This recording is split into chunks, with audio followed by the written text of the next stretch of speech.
Sanbonani, Molweni, Lochani, Goeienaand. Exactly half a year has passed since we declared a national state of disaster in response to the coronavirus pandemic. In that time, more than 15,000 South Africans have lost their lives to the disease, and more than 650,000 have been confirmed as infected. Our economy and our society have suffered great devastation. We have endured a fierce and destructive storm. But by standing together, by remaining resolute, we have withstood that storm. 2 months ago, at the height of the storm, we were recording around 12,000 new cases a day. It seemed quite alarming, and it was. Now we are on average recording less than 2,000 cases a day. We now have a recovery rate of 89%, which could go possibly to 98% in time. Even as restrictions have eased over the last month with our move to alert level 2, there has been a gradual but steady decline in new infections, hospitalizations, and deaths.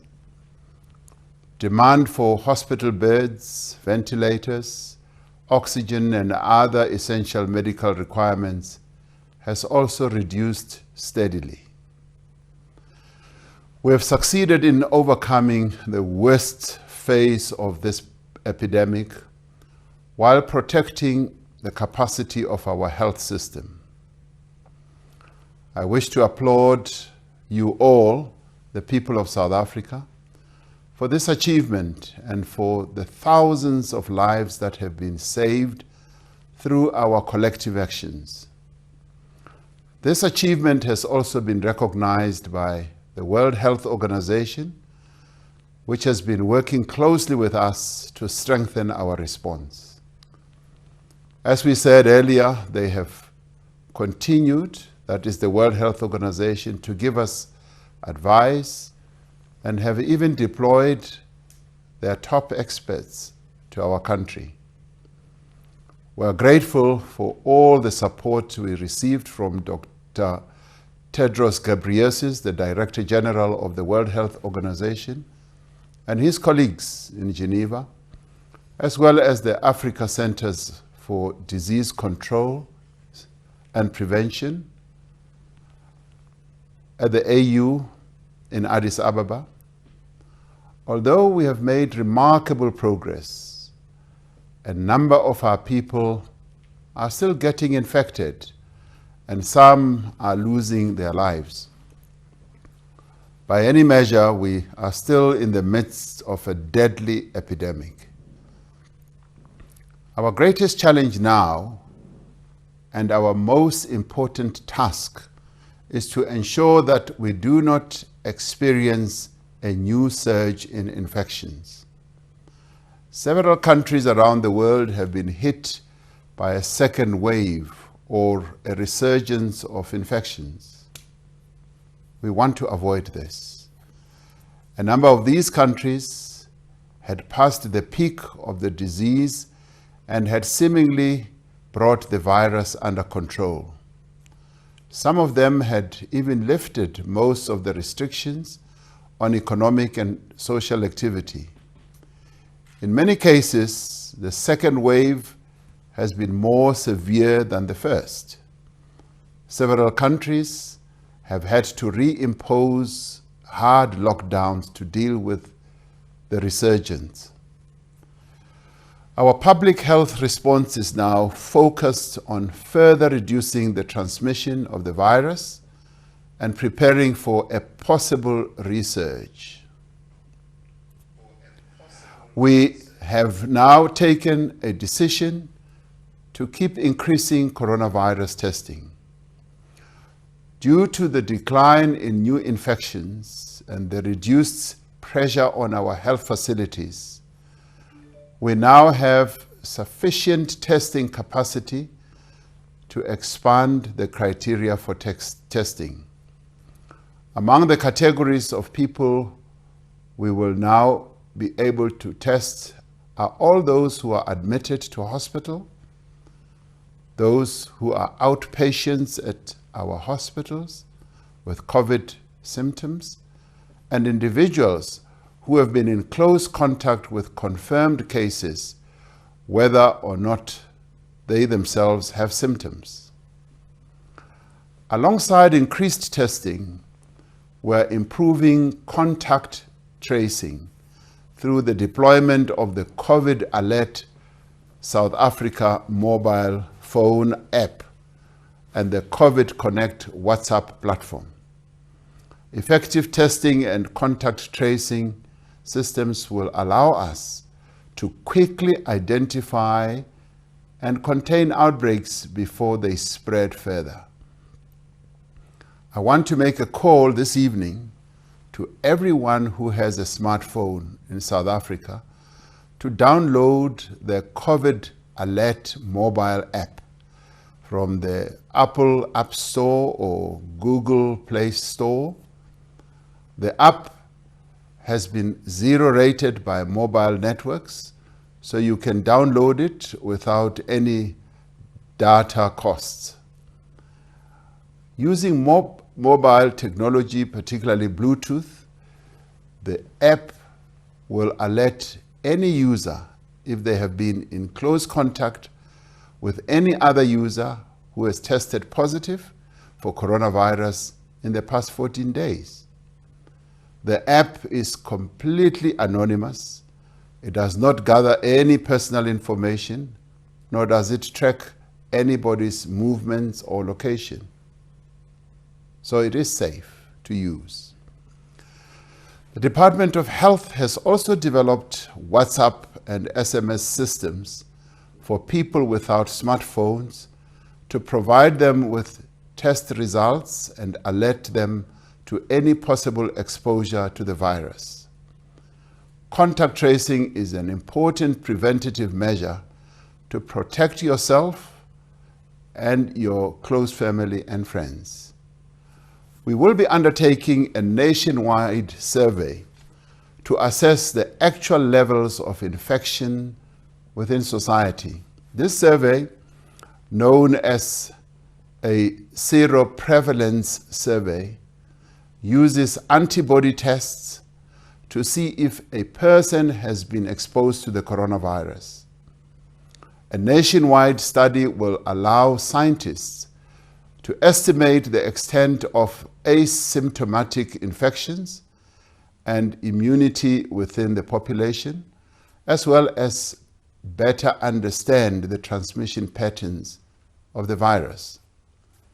We continue to maintain our healthcare capacity to ensure that we are able to manage any possible outbreaks of infections effectively and to ensure that everybody receives the care that they need.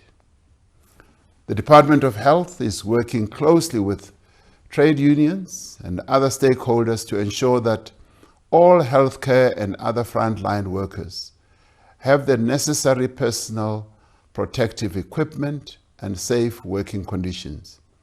I wish to thank the nation's frontline workers for raising the issue of their safety and the safety of the environment in which they work so sharply and so consistently. I wish to thank them for their dedication to caring for our people and for the enormous sacrifices they have made. While we are working to prevent further transmission of the virus, we are also preparing for the time when a vaccine becomes available.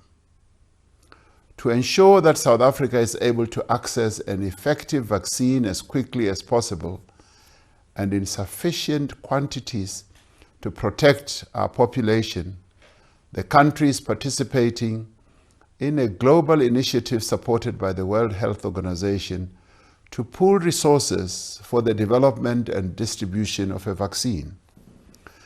Through this initiative, South Africa joins other countries in supporting several vaccine development programs and seeking equitable access to successful vaccines at a lower cost. Through our position as the chair of the African Union, we have been advocating for equitable access on every platform we've spoken to across the globe so that no country should be left behind. We are also investing in our own capacity to produce and distribute a vaccine locally so that South Africa can play a key role in the effort to expand access to vaccines. Our country is already participating in 3 vaccine trials, demonstrating the capability of our scientific community. My fellow South Africans, a month ago, the significant decrease in new infections enabled the country to move to coronavirus alert level 2. Now, with the further progress we've made as infections have come down, we are now ready for a new phase in our response to the pandemic. We have withstood the coronavirus storm. Now is the time to return our country, its people, and our economy to a situation that is more normal, that more resembles the lives that we were living 6 months ago. It is time to move to what will become what we call our new normal, for as long as the coronavirus is with us.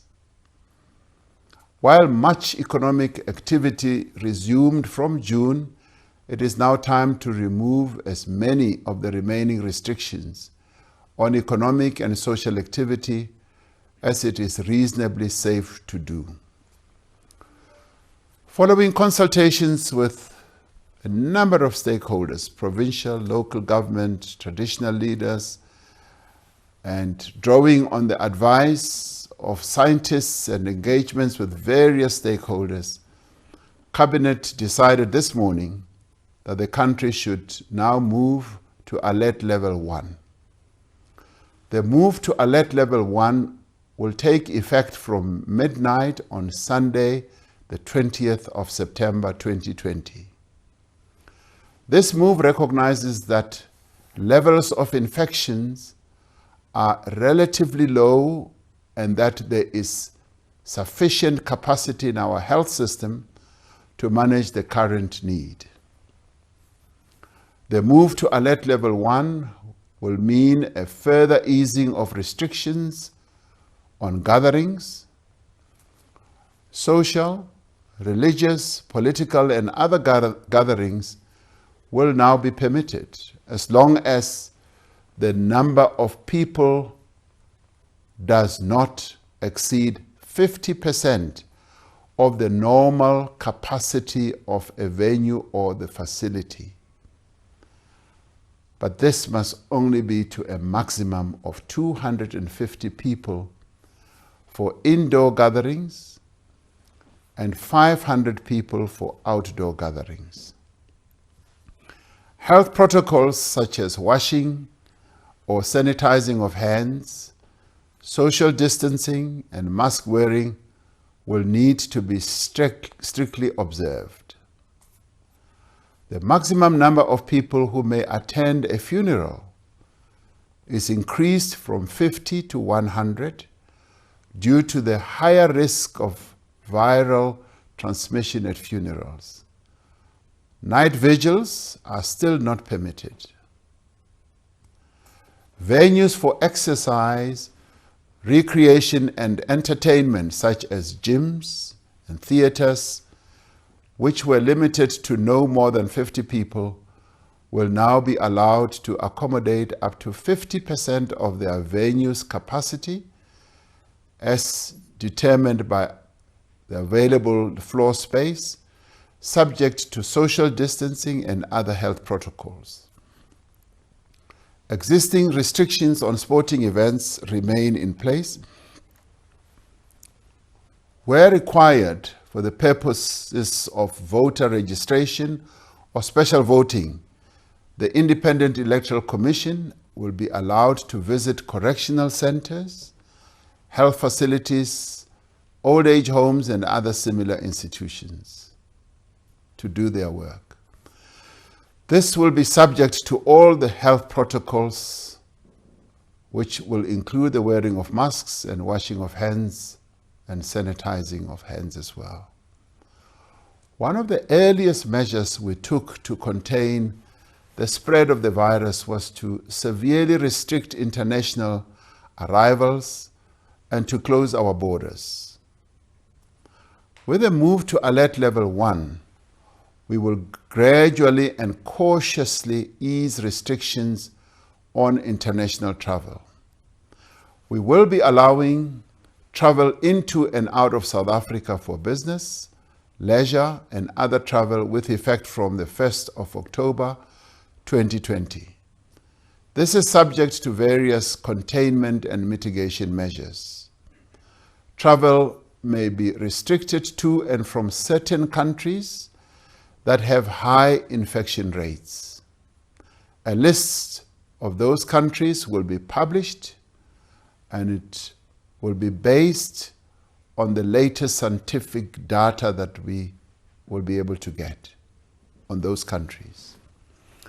Travelers will only be able to use one of the land border posts that have remained operational during the lockdown, or one of the 3 main airports: King Shaka International, OR Tambo International, and Cape Town International airports. On arrival, travelers will need to present a negative COVID-19 test results not older than 72 hours from the time of departure, from whence they will have come from. Where a traveler has not done a COVID-19 test prior to departure, they will be required to remain in mandatory quarantine at their own cost. All travelers will be screened on arrival, and those presenting or exhibiting symptoms will be required to remain in quarantine until a repeat COVID-19 test is conducted. All travelers will be asked to install the COVID Alert South Africa mobile app. Countries that have used this type of app have been able to manage the coronavirus pandemic quite effectively. In preparation for the reopening of our borders, South African missions abroad will open for visa applications, and all long-term visas will be reinstated. The tourism sector is one of our greatest economic drivers. We are ready to open our doors again to the world and invite travelers to enjoy our mountains, our beaches, our vibrant cities, and our wildlife game parks in safety and confidence. Also, as part of the gradual return to regular economic and social activity, the hours of curfew have been changed. The curfew will now apply between midnight and 4 a.m. The sale of alcohol at retail outlets for home consumption is now permitted from Monday to Friday from 9 a.m. to 1700. Alcohol will be permitted for on-site consumption in licensed establishments only, and with strict adherence to the curfew. In the next few days, the updated regulations will be published, and ministers will provide detailed briefings on all these measures. The Department of Public Service and Administration will shortly issue circulars to all public servants on the measures that will enable the return of all areas of government to full operation safely and without undue delay. because there are several remaining restrictions that can only be enacted through disaster regulations, we have already extended the national state of disaster by a month to the 15th of October 2020. The move to Alert Level 1 removes many of the remaining restrictions on economic activity, although it may be some time before it is safe and capable for all sectors to return to full operation. Global and domestic demand and supply of goods and services for some sectors will remain low for the foreseeable future, regardless of the lifting of restrictions.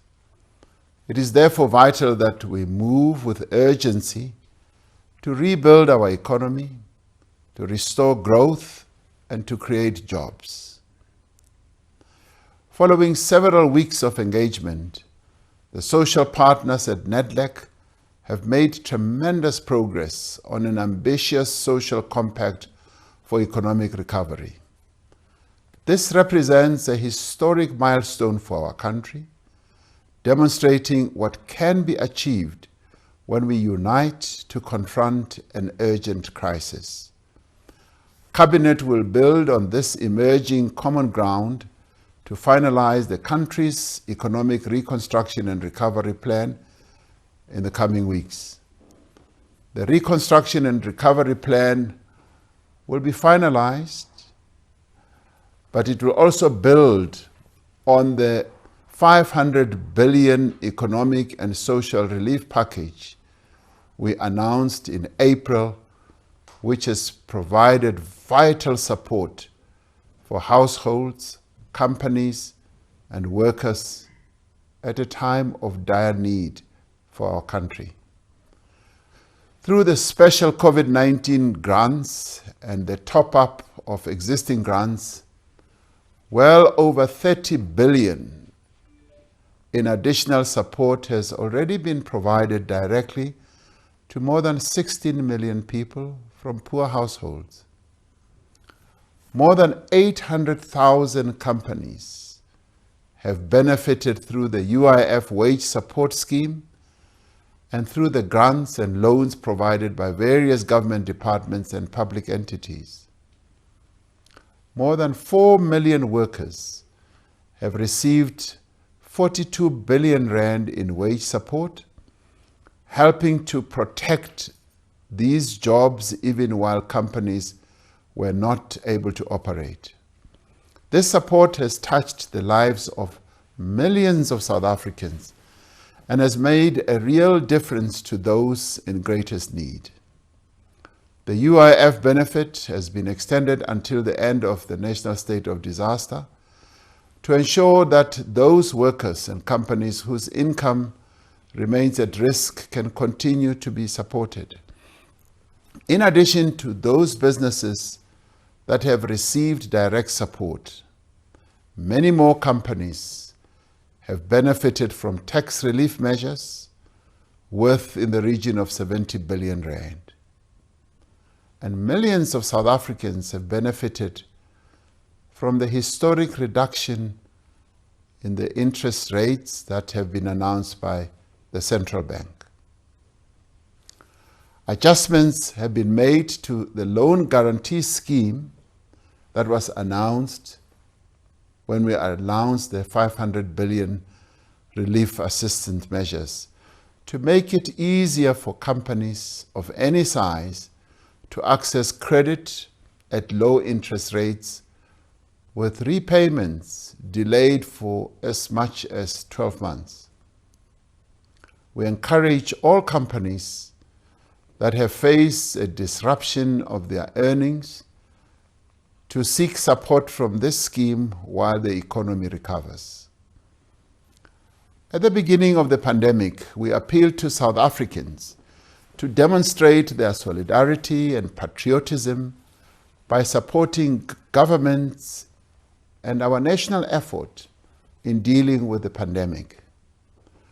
We established the Solidarity Fund, which to date has received some 300,000 donations from a variety of sources, from almost 15,000 individuals and nearly 2,500 companies. The donations came from ordinary people and workers, industrial workers, public service workers, religious organizations, political parties, non-governmental organizations, members of parliament, trusts and foundations. Through its work, the Solidarity Fund has demonstrated the power of social partnership and cooperation. Since it was established, it has raised over 3.1 billion rand in donations from the variety of people I spoke about, and companies and trusts. It has to date allocated 2.4 billion to support key areas of our national coronavirus response.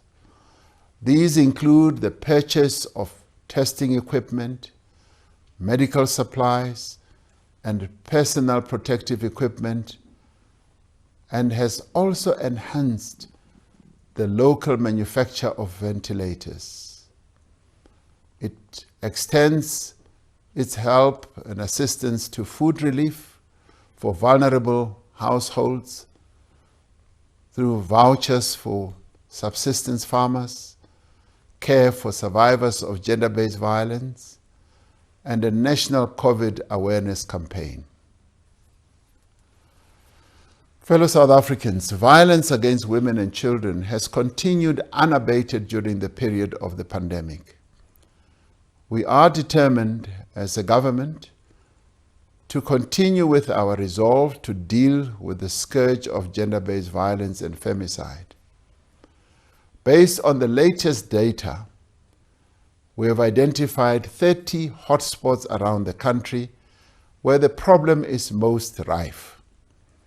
As we move to the next alert level, we are increasing and improving support services for survivors of gender-based violence, particularly in the identified hotspots. We have to do so not just because the lockdown is being eased, but as part of work already underway to implement the National Strategic Plan adopted by Cabinet earlier this year, as it was drafted by the women of our country. This includes the rollout of an integrated and multidisciplinary model that incorporates psychosocial support, case investigation, housing services, and economic empowerment for survivors under one roof. The Khuseleka one-stop centers expand on the mandate of the existing network of Thuthuzela care centers and are already operational in districts in Northwest, Limpopo, and in the Eastern Cape. Work is underway to expand this model of care and support to the women of our country to all provinces. Let us spare no effort to eradicate the problem of violence against women and children in South Africa. The coronavirus pandemic has exposed the extent to which corruption has infected our society and robbed our country of vital resources at the time we need them most. Our law enforcement agencies are making important progress in investigating all allegations of misuse of COVID-related funds. The Special Investigating Unit has submitted its first interim report to me, detailing the progress of its investigations in all provinces and in some national departments and entities. As the SIU concludes its investigations, we will be in a position to make public their findings. The SIU is working alongside 8 other agencies in the Fusion Center to detect, investigate, and prosecute any instances of corruption. As part of the effort to encourage transparency and accountability, the National Treasury has published online the details of all COVID-related contracts awarded by public entities at national and provincial level. This is a historic development in our country that we hope will set a precedent for all future expenditure of taxpayers' money of this nature. The Office of the Auditor General has also played an extremely valuable role in identifying weaknesses and risks in the management of COVID resources and detecting cases of possible fraud for investigation by the agencies represented in the Fusion Center. We continue to work to strengthen our anti-corruption efforts through measures to provide the NPA and other law enforcement agencies with the human and financial resources needed to tackle corruption, strengthening of specialized commercial crime courts, which will help expedite COVID-related cases, and the finalization of the new National Anti-Corruption Strategy. We are determined to ensure that the worst of this pandemic is behind us. We cannot afford a resurgence of infections in our country. A second wave would be devastating to our country and would again disrupt our lives and livelihoods. It is up to each and every one of us as South Africans to ensure that this does not happen.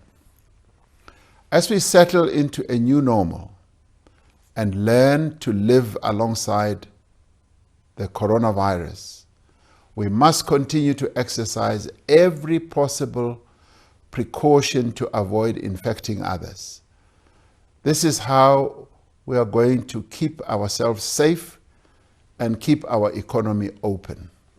Firstly, I must repeat this because this is an important message that all of us as South Africans must keep in mind. We must wear a mask whenever we are in public and make sure that it covers both the nose and the mouth.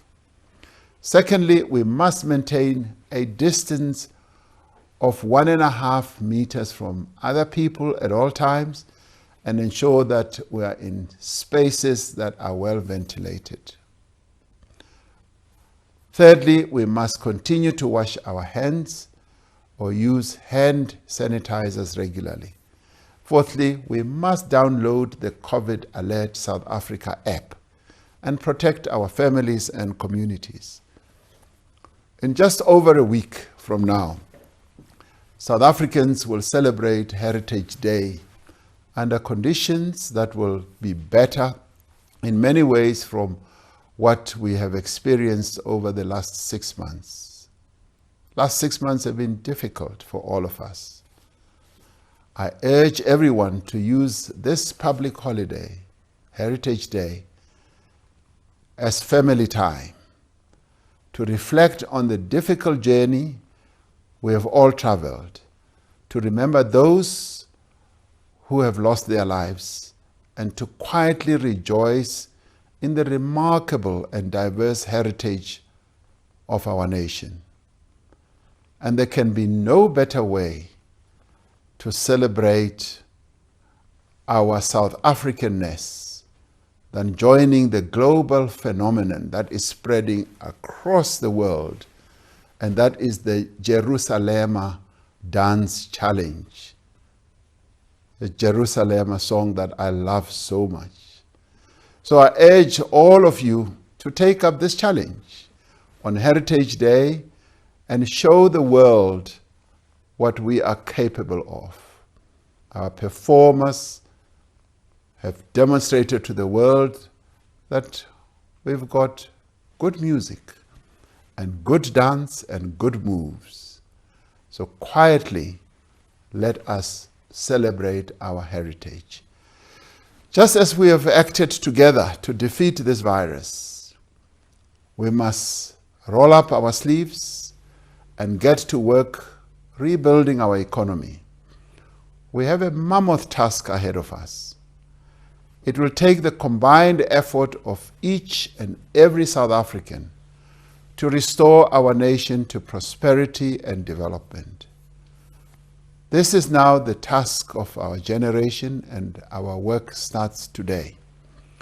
We have overcome doubt and cynicism to confront the worst public health threat in living memory. We have shown what South Africans are capable of when we join forces and work together. Let us hold on to that spirit of unity and solidarity. Let us move forward with determination and resolve. May God continue to bless our beautiful country, South Africa, and her people. I thank you.